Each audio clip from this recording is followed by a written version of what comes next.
Welcome back to the Band Guide. I'm your band guy, Colin, and today, as we wrap up 2023, I wanted to look back on all of my mixes and figure out what plugins did I really use the most. Last week we looked at the free plugins I use the most. Today we're going to be looking at the not free plugins I use the most, but most of these are really affordable. A lot of them you can get for like $30 when they're on sale.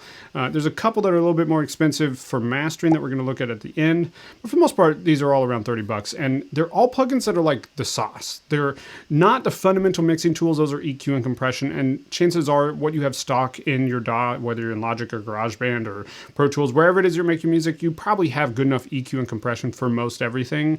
These are really like the flavor tools that just help give you a specific sound that you can't really get with other stock tools. They have a specific nature, specific character that's just really cool and helps unlock some things in the mix. So the thing I want to highlight before we get into it is that these tools are great. They're the sauce. They can help add that little professional flair, but they're not going to give you a professional sound. If you have kind of an amateurish mix and you want to get to a professional mix, that's going to come through getting your fundamentals really dialed in. And I want to give you something for free to help with that. It's my 6-step checklist to a pro mix. It's in the link in the description below. It's completely free, and it just goes through the 6 steps that all professional mixes have and how to do them wherever it is that you're making music. It's going to help you get a more professional mix more than any of these tools, but these tools are really fun, so I wanted to share them with you, and I do find myself using them in pretty much every mix. So let's jump straight in and take a look at it. We're going to start with a few from Waves. Now, I know Waves has kind of a murky history. This past year was a little bit rough for them, but I do think they kind of came back around and got to a good place. And the truth is, I just love these plugins. I use them all the time in just about every single mix. So the first one is Kramer Tape. This is a pretty obvious what it is, kind of a tape machine emulation. The second here is Vitamin. This is a multi-band, essentially saturation. So you can set more saturation or less saturation at specific frequency bands, so kind of like EQ and saturation built into one. It's very cool. And then the third is Magma Lil Tube. I don't always use this on the master track, like the stereo mix where my full mix is running through, but I do sometimes, and in this case I think it adds a lot, and we're going to look at it on a vocal in just a second as well. But I want to start by just showing you, with all these off and all these back on, what they're really doing to just kind of enhance this mix a little bit. So without them to start, they're the last 3 plugins over here on the right side of my master track. Without them to start, and then I'll add them on. Big dreamers in the water you're drinking. Big dreamers in the thought that you're thinking. Big dreamers buying up all the land. Big dreamers, the invisible hand. They're running ads on your phone, they're running ads on TV. Probably be the last thing that you ever see.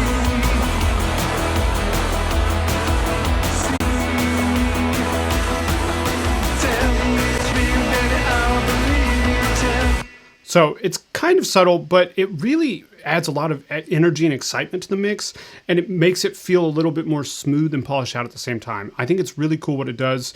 Lil Tube is just basically doing a little bit of saturation, a little bit of distortion like you get from analog gear. It's emulating like a tube circuit. The Kramer Tape is doing kind of just a little tape emulation, and really I just dialed this in so I'm hitting around the right level on this meter here, which is usually somewhere around 0. You can go a little bit past, but not too far past. You're going to get probably too much distortion. So I'm literally using this more or less as a one knob. I link these together and I just dial it up or down to get it hitting around the right point, and listen the whole time to make sure you like the way it's sounding. Sometimes I'll play with the different speeds, but a lot of times I just leave it in the default, and it does what I want it to. And then Vitamin, it's kind of, think of it like EQ. I'm basically just pulling up the faders to add in saturation at specific bands. So you can see here, like I'm adding a little bit extra saturation around this band, and a little bit extra around this band. And by doing that, it's just kind of bringing in, I think of saturation as kind of like turning up a low level underneath, like something you can't just do with an EQ boost. It's kind of like bringing up underneath the mix. I don't know if that's really accurate, but that's the way I think of it, and that's the way I hear it, so it works for me. And I highly recommend it. I use Vitamin on a lot. I use it on the master track on just about every mix that I do. I've used it like on this pad here. I have it just dial in some specific, I'm actually doing some kind of wild tonal shaping here, doing a pretty big boost on this pad here. So I'm using it kind of to shape the tone with saturation as opposed to with EQ. So it can be a really fun, just like cool tool. Okay, as I mentioned, I also use Lil Tube on vocals, and it was a big part of this vocal sound. So this vocal, I already had a fair amount of distortion on it just with Logic's stock overdrive plugin. This is great on vocals. water you're If you listen to it drinking. in solo, Big dream if I is turn in this the off, thought that you're thinking. it's just a normal vocal. Added on, it's very distorted. Big dream is in the water But you're it drinking. didn't have as much bite as I wanted it to, and Lil Tube just brings that. There's something about, as soon as I put Lil Tube on, I was like, that's the vocal sound I was trying to get with all that overdrive. So Big dream is in the water you're drinking. focus on like the upper mid-range, Big the dream bite, is in the thought that you're thinking. and in the context of the Big mix, dream is buying up all the land. it's a little bit Big flat. dream is the invisible hand. They're running ads on your phone. They're running ads on TV. Probably be the last thing that you ever. So it's basically just adding a little bit more grit, but whatever the frequency curve of it is, I just like it. I think it sounds really great on vocals. I'm also using it on the drums, and it's just adding a little bit of extra weight to the kick drum. Big dream is in the water you're drinking. Big dream is in the thought that If you you're focus on the thinking. kick, when I turn it off, it gets thinner. Back on, it's a little fuller. So these are all just kind of tonal shaping tools. They're basically all some version of saturation, but those are the gaps that I find is a really great place to invest in plugins, because stock tools often don't get these specific types of sounds. So Kramer tape, Vitamin, and Magma Lil Tube, I love all three of those. Let's go and jump over to another mix, and we're going to take a look at Sibilance. Okay, so Sibilance is a de-esser. It's going to address your sibilance, obviously, right? I love this plugin from Waves because it's the easiest, most intuitive de-esser that just works that I've ever used. It doesn't cancel out any of the high end. It only addresses harsh frequencies. You can do a look ahead function, so it's really, really accurate. You can also monitor to make sure it's only really catching the things you want it to be catching. And basically, all you are doing is dialing in your threshold and the range to make sure you're getting the amount of de-essing that you want that sounds natural on the vocal. And then you're using detection here if you need to adjust it. These are actually just in their default. In this case, what I'm doing with this specific vocal is it's actually a back-end vocal, and I'm trying to overly de-ess it, because what ends up happening is sibilant frequencies on a bunch of backing vocals add into the lead vocal, and it just emphasizes those extra. So if you over remove them from backing vocals, or really get them really tampered down from backing vocals, then it allows the lead vocal to just have a normal amount of sibilance, and it doesn't kind of re-emphasize those extra. So what I've done here is just really extremely exaggeratedly removed his S's. So we're listening to just the monitor here. This is just what it's removing. In the context. I've been down, but I've never been down like this. I made something out of nothing, now it's something I miss. So you can still hear his S's. You can get this to the point where it's just like a full-on lisp, but here I'm just trying to tamp them down a little something extra, I don't know. Anyway, you get the point. So I really, really love this. Now, I don't know that I want to recommend this next plugin 100% yet, because it's very new to me, but it's Silk by Waves. It's funny that we're this far in. I've only recommended Waves plugins, but I've really enjoyed using their plugins this year, I guess. Okay, so Silk is their newest plugin, and this is, I got it for free during Black Friday, but they're selling it now, again, I think for about $30. And basically what this is it's going to listen and just turn down things that jump out a little bit too extra at specific frequencies. At least that's the main three knobs here. Now for me on this lead vocal that we're going to listen to right here, I've been down, but I've never been down like this. I made you some. can see the high frequency here are turning down on her S's, and I wanted her S's to cut through in the mix. So in a lot of cases, I would have addressed this with Sibilance, but because I was already using this plugin to kind of dial in some of the low mids and mid-range stuff on her vocals, I went ahead and used this, and I didn't feel like I needed another de-esser. So Silk is helping me do that just really quickly and really easily. I've been down, but I've never been down like this. I made something out of nothing, now it's something I miss. Right? If I turn this off, it has a pretty big change to the sound of her I've been vocals. down, but I've never been down like this. I made something out of nothing, now it's something I miss. Just helps clean them up, just the stuff that's getting in the way, and then addresses those S's all in one place. It's a really cool plugin that I think is very easy to set up. You pretty much just are dialing in these three knobs. And then you do have a whole compression section over here if you want it. In this case, I didn't use it on the lead vocals, but I did use it on some of the backing vocals. In fact, I believe some of my backing vocals, yeah, there's these two backing vocals here that the only plugin I used was Silk.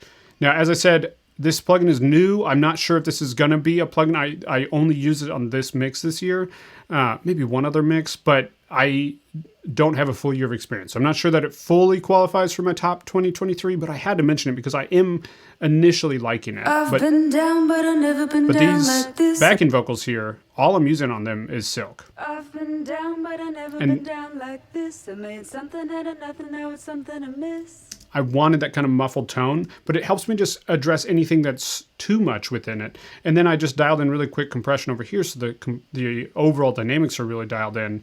Very easy, very intuitive plugin. So I am liking Silk as well, but if you are struggling with de-essing and you don't already have it, 100% without a doubt get Sibilance. I use it for my de-essing 9 times out of 10. Okay, and one more plugin from Waves. I promise I'm done with Waves after this. It is Magma Springs. This is just a great spring reverb plugin, and it just sounds awesome. So here I'm actually sending the bass and doing a bass reverb effect here. So this bass is sending over to this track here that just has Magma Springs on it, and I dialed back all the bass, and I have it automated up and down in a couple points in the song so that it's really just filling it in specific ways at specific points. But this is just such a cool sound.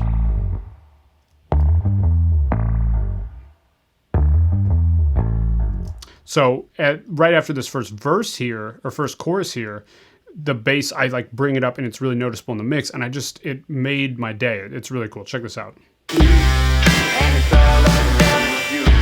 Every time say that we both agree that we've got an understanding. Listen for this sound. So So if you want that like squishy spring reverb sound, Magma Springs is so cool and has so many good tones. I'm using it on a tambourine here too, and it just sounds great. Actually, I use it several times in this mix, but this splashy tambourine here, it's just like the perfect sound. I told myself. Funny enough, I actually have 2 reverbs. I have a regular long hall reverb and then Magma Springs, but this just gave it that extra metallic, like a super long reverb sound. It's awesome. Okay, so that's Magma Springs. Those are all my Waves recommendations. Let's jump over to a mastering session and look at my final 2 top plugins of 2023. Okay, so we're in a mastering session here. We're actually the mastering session for the song we were just listening to, or that EP at least. And the first plugin that I highly recommend you get if you're mastering your own music is Standard Clip. This is from Sur Audio Tools. I think it's like $27, not even on sale. I think that's just the price they sell it for. And this comes recommended by some really big names. I think I learned from it from Mark Daniel Nelson.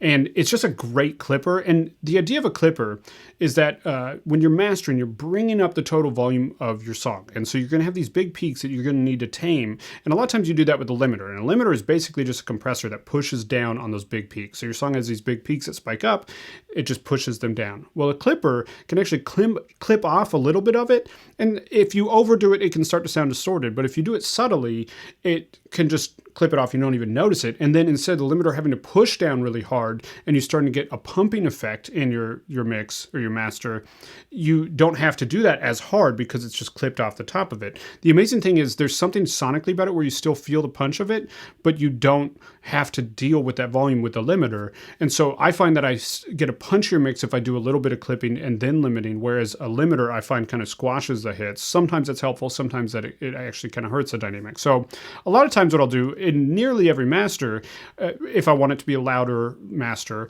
is I will clip just the top of the peak. So I'm only using this one fader here, and I'll set my oversampling up to 64, sometimes 32, but my computer seems to be able to handle 64 just fine.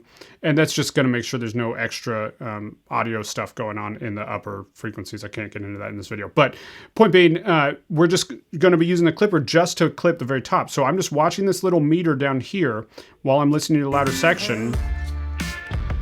And all I'm doing is looking for it to be clipping off the top of my biggest hits. And I'm listening at the same time to make sure I'm not hearing any distortion or adverse effects from it. You can see it's literally not hitting everything. It's just hitting the biggest peaks of my song. And then I like to stack my limiters, so I do 2 limiters back to back, and between those 3 points, the clipper and 2 limiters, each is only doing a very little amount, and so I can get it fairly loud while not having the pumping or adverse effects that you'd have if you just have one limiter that's just getting pushed really, really hard. Now, my final recommendation is this limiter.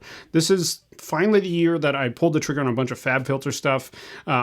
And to be clear, I should have said this at the beginning of the video, I'm not endorsed or sponsored by any of these companies. I just believe in these products, so I'm only recommending them because I actually use them. I paid my own money for all these products. And the Pro L2 is an awesome limiter. I held off for a long time. I used other limiters from other companies, but I kept hearing about Pro L2 from so many people. So many of the mastering engineers I knew used it. For some reason, I still didn't buy it. I was using FGX. I was using the stock Logic limiter, which I still think is a totally fine limiter. Even the stock GarageBand limiter is fine sounding. But Pro L2, there's just something about the transparency of it. You can push it pretty hard. You can get pretty loud with your music if that's your goal. I'm not an advocate for just always smashing your mixes, but if you want to get a loud master, you can do that with Pro L2 and it stays pretty transparent. So it's an expensive plugin. I personally just pulled the trigger on the whole mastering suite and got the EQ, the limiter, the multi-band compressor, and I think their main compressor. I've actually never used their main compressor. Maybe I should. I probably should. But I really like all of them. But I find that Pro L2 is the only one that I'm like, I will always use this for my mastering moving forward, or at least currently. And it's just a great investment. So whether you just get Pro L2 or you don't get it at all because it is expensive, again, you can get great masters. I've mastered many projects for clients using the stock Logic limiter, using FGX by Slate. So you don't necessarily have to get this one. It is more expensive, but it is an investment that I do not regret one bit. Every master that I do, I think I get a better, louder master that's more transparent, that doesn't have any sort of dynamic pushing because I'm using this. So I really like it. I do recommend it as my final recommendation. And again, if you do this little approach of the clipper, which again is very affordable, but sounds great, and then 2 limiters, whether you're using the stock Logic or GarageBand or whatever limiter you're using, you're going to be able to get a loud enough master. You don't need to worry about your masters not being loud enough, assuming that you've gotten a good balanced mix where you've gone through and EQ'd appropriately, gotten your dynamic control with your compression and all those things in your mix appropriate. Then you're going to be able to get a loud enough master. And speaking of getting a mix that's dynamically controlled and EQ'd properly and all that stuff, be sure to grab my 6-step checklist for a pro mix. It's completely free from the link in the description below. If you don't already have it, it's really going to help you out. I promise. Thousands of people have downloaded this guide, get emails every day telling me how helpful it is. So I promise it's going to be worth it. So be sure to pick it up. Before you go, I'd love to hear from you. Do you have any favorite plugins from this year? They don't have to be from this year, but you found yourself using a lot this year. Let me know in the comments below. I'm always looking for new tools that I really enjoy. If this video was helpful, be sure to like, comment, subscribe, and I'll see you next week in 2024.